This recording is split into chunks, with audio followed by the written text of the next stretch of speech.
I am colorblind.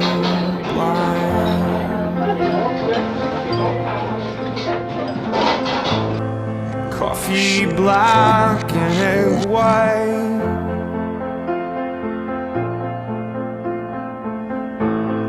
Pull me out from inside.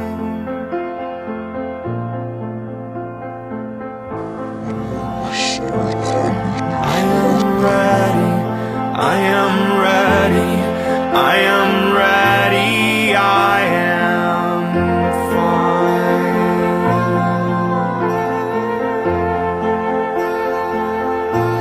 I am fine.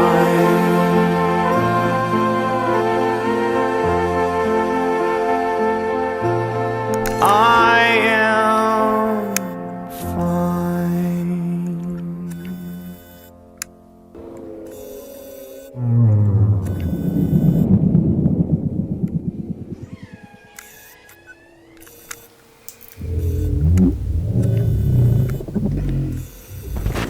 Cours de théorie numéro 1 sur les leçons interdites et les dangers de l'art de l'ancien monde pour jeunes gardiens en filière d'archivation. Film numéro 523, Brésil.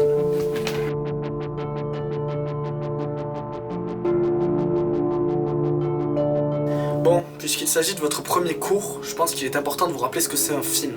Et de manière plus générale, ce que c'est que le cinéma. Le cinéma est dangereux. Le cinéma est un moyen d'expression véhiculant des idées contradictoires et absurdes. Comme tous les arts, il représente une liberté qui amène à l'individualisation personnelle, à la création d'idées néfastes pour l'ensemble d'un groupe. C'est pour ça qu'il est important pour vous de comprendre, chers futurs initiés, l'importance de récupérer tous ces documents dits artistiques, de les stocker, de les archiver, de les cacher et de ne les consulter sous aucun prétexte. Et bien sûr de signaler toute personne ayant été en contact avec ces objets. Le cinéma est un des arts les plus dangereux. Il est un mélange de toutes ces créations néfastes ouvrant à l'individualité. Il est un assemblage de l'art photographique, il fait aussi appel à la musique, il fait appel au théâtre, à la sculpture et à 1000 autres façons de créer des idées propres, ayant à l'encontre d'un groupe uni. Cet usage de forme expressive crée des métrages qui ont la capacité de tromper le cœur et l'esprit, qui vont faire croire à l'innocent spectateur que le film représente la réalité et surtout qu'il y aurait des leçons à en tirer. De plus, le cinéma est un outil de propagande, diffusant des idées libres et néfastes. De nombreux métrages usent de l'image pour entrer dans la tête de spectateurs, l'abrutissant d'idées dangereuses, mettant en péril le fondement de notre société parfaite, unie et conforme. Pour bien vous faire comprendre le danger du cinéma, je vais parler d'un film de l'ancien monde qui représente bien les idées déviantes de l'époque. Idées déviantes qui ont amené à de nombreux conflits au sein même d'une société. L'ancienne société se caractérisait par des idées diverses, des opinions multiples qui n'arrivaient jamais à s'entendre, de par de multiples points de vue, de multiples vécus et ressentis qui pouvaient s'exprimer librement. Les films, les livres, l'art en général entraînaient ces diverses pensées. Or, les êtres humains ne supportent pas les différences. Par conséquent, ils s'entretuaient, s'insultaient, se détruisaient et se haïssaient. Nous avons créé une société lisse de toute pensée unique. Votre but est de protéger la paix que ce lissage a apporté, d'empêcher les guerres qu'entraînent les pensées divergentes, de protéger les citoyens d'eux-mêmes et surtout de les protéger de leurs propres pensées. Mais une chose encore plus terrifiante caractérise ces films. Parfois, non seulement ils véhiculent des idées, mais en plus de ça, ils portent un jugement critique sur les fondations d'une société, invitant les spectateurs innocents à la remise en cause. Des films et des œuvres d'art de ce type, il y en a toujours eu des milliers. Le métrage devient alors une idée virale qui infecte un esprit puis plusieurs, qui se transmet à une vitesse phénoménale, qui en moins de 100 ans peut contaminer tout un pays. Maintenant que vous êtes au courant de l'enjeu de mon cours, on va pouvoir aborder le sujet. Brésil, de Terry Gilliam. Brésil utilise les codes d'un genre plus que dangereux, invitant justement à la remise en doute d'une société. Là dystopie. Par sa vision du monde dérangée et dérangeante, Terry Gilliam va se servir du cinéma pour pervertir l'esprit du pauvre spectateur un peu trop crédule.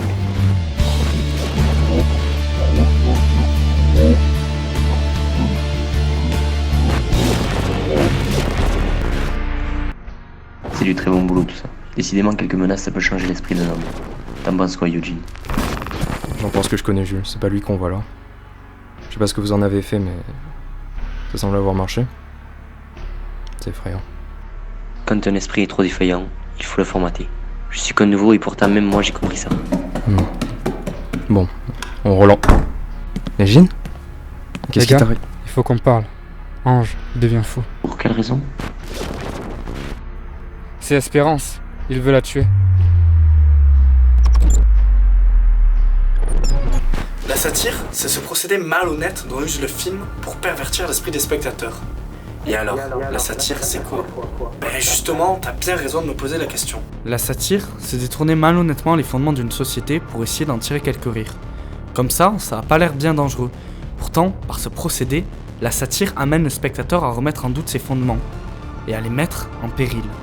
Dans les temps anciens, ce genre de dérive a entraîné des révolutions souvent infondées, venant mettre en péril tout un pays. Voilà pourquoi, encore une fois, L'art est dangereux. le film va se servir de l'absurde et de visions dérangeantes pour faire la satire de la bureaucratie, d'un système parfaitement ficelé. Et non, vous rêvez pas, ce putain de film est en train d'essayer de pervertir votre esprit. Prenons l'exemple de cette scène qui sert d'ailleurs d'intro, où tout un système serait mis en péril par une mouche tombant dans une imprimante. Ou encore ce plan, venant ridiculiser les progrès de la science par des manipulations physiques outrancières et par l'utilisation d'un fish eyes. Le système et la science deviennent des outils du ridicule, forçant au rire. S'ils sont ridicules, ils perdent toute crédibilité. Le citoyen spectateur sera alors amené à remettre ses convictions en doute. Au-delà de remettre en doute tout un système, Brasil essaye de créer de la peur dans le cœur du spectateur. Dois-je vous rappeler comme la peur est dangereuse? Le système devient un cauchemar oppressant. Les formes de pouvoir et de contrôle deviennent des formes d'oppression. Et ça, c'est le cinéma qui le permet. Ce sont les outils d'artificialité du cinéma. Par exemple, le film commence par une explosion que le montage vient amplifier. Bon, d'ailleurs, c'est pas la seule insert d'explosion qui sont présents dans tout le film. Il y en a vraiment beaucoup, et à chaque fois, les gens ne semblent pas du tout réagir. La mise en scène vient accompagner ce sentiment, en marquant chacune de ces scènes par la violence et la confusion. Le montage et le plan se veulent illisibles, venant détruire les repères du spectateur, et ainsi créer la crainte, la peur. L'effet sur le spectateur le convainc que son quotidien est instable et menaçant. De manière plus générale, toutes les formes d'ordre et d'autorité sont transformées en monstres grotesques, à la plastique inquiétante, aux dimensions surréalistes. Elles ne sont que des créatures chimériques vacillantes venant déranger le spectateur. Le contre-plongée, les cadres oppressants, les musiques dissonantes, la plastique volontairement crue et organique, tout cela contribue à vous faire ressentir un sentiment d'inquiétante étrangeté, à vous faire peur. Le cinéma détourne les codes du réel et les manipule. Un réalisateur est un sorcier au pouvoir de contrôle immense. C'est pour ça que ce sont des êtres dangereux. Si un réalisateur veut que vous ayez peur de votre société et de votre mère, alors vous aurez peur de votre société et de votre mère. Enfin, c'est l'ordre et le travail d'équipe de manière générale qui ici est attaqué. Les bureaux d'honnêtes travailleurs sont transformés en lieux oppressants et écrasants, où la confusion est maître. Les sujets sont écrasés dans un cadre grisâtre et invivable. Les bureaux deviennent des lieux oppressants où il faut se battre pour le moindre morceau de vie. Bon, je vous rassure, ici notre cher réalisateur n'a rien inventé. En vérité, il a tout pompé à un certain Franz Kafka. Bon, et alors Kafka c'est qui ? Auteur du XXe siècle, c'est un grand habitué des textes nuisibles pour la société, partant du principe que notre société est insensée, injuste et proposant des univers chimériques se voulant reflet de notre société. Vous l'aurez compris, c'est la même méthode que notre réalisateur du jour. Parce que le problème des mauvaises idées, c'est qu'elles se transmettent. Franz Kafka est aussi connu pour ses fréquentations anarchiques. Dois-je vous rappeler les conséquences qu'ont eu ce genre d'idées divagantes sur notre société ? Alors forcément, notre cher Terry Gilliam, le réalisateur du film, a hérité de ses pensées extrêmes, ce qui explique parfaitement la volonté destructrice du film. De tels films, mis entre de mauvaises mains, peuvent créer des êtres hors normes, des virus aux pensées toxiques, des créatures voulant s'éloigner des rouages, ne se rendant même pas compte que par ce geste, ils mettent en péril des milliards de vies.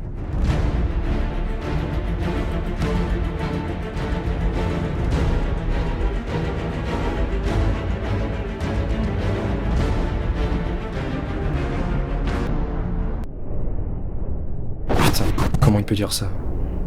C'était lui-même en rejetant la société il y a même pas 4 mois. Ange fait changer les gens, et il en sera de même avec Espérance. Elle continue avec ses putains de cassettes. On les a retrouvées partout en ville. Cette fois, Ange ne va plus avoir de pitié. Et si Jules ne laisse pas faire ça? L'hydromel le tient par les couilles ce vieux ivrogne, et s'il n'écoute pas, il passera aussi. Pour l'instant, on doit aller s'occuper d'elle. Ange l'a déjà trop laissé courir. On va la choper et la buter.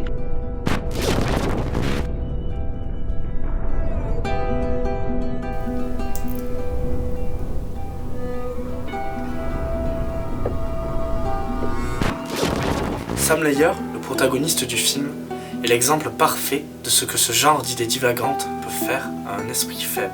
À la base, citoyen parfaitement honnête et simple, vivant dans un appartement blanc, parfaitement ordonné et rangé, il vit une vie simple de citoyen moderne. Rapidement, il va être hanté par d'étranges rêves qui vont venir pervertir sa vision du réel. Dans ses rêves, il est un super-héros combattant pour sauver une princesse d'un monde froid et cruel. Dans ses rêves, les piliers de la société sont représentés comme des monstruosités plastiques, informes et agressives. La caméra amplifie leur côté horrifique, les amenant aux frontières les plus éloignées des cauchemars visuels. Bien sûr, ces visions finissent par pervertir son esprit. Sam Layer prenant ces fantasmes comme pure réalité. Et là, les plus malins d'entre vous comprendront où je veux en venir. Ses rêves sont marqués par toute l'artificialité et la fantaisie que crée le cinéma. Ils sont marqués par une fausse horreur, une horreur de l'image et de la mise en scène. L'esprit crédule de Sam Layers finit pris au piège comme tout spectateur devant Brasil. Ainsi, il finit par suivre les messages insensés de ses rêves. Il est persuadé qu'il a trouvé l'amour dans une parfaite inconnue et surtout que la société est dangereuse pour lui et qu'il faut qu'il la fuit. C'est sans surprise que son comportement égoïste entraîne destruction et mort. On pourra noter la mise en abîme des dangers du cinéma. Le personnage de Sam Lowry est le seul à s'intéresser au cinéma. Bien entendu, c'est sûrement cela qui alimente sa folie et ses fantasmes toxiques. Un autre petit détail qui a son importance, c'est le personnage de Harry Tuttle, qui ici est joué par Robert De Niro. Robert De Niro est sûrement une des figures les plus marquantes de l'histoire du cinéma. Dans notre film, il se fait reflet de la manipulation que peut exercer le cinéma, venant perturber le quotidien d'un honnête citoyen et le persuader que sa société n'est pas la bonne. Ainsi, Terry Gilliam semble avoir laissé dans son film inconsciemment un message sur les dangers du cinéma. À la fin du long métrage, la justice est rendue, et Sam finit écervelé, rendu inoffensif après avoir cru jusqu'à la dernière seconde en ses rêves. En finalité, la conclusion du film est assez réaliste. Les rêves et le cinéma conduisent toujours vers des écarts mentaux qui sont tôt ou tard punis. Voilà. Ceci était votre première leçon sur les dangers du cinéma. À très bientôt.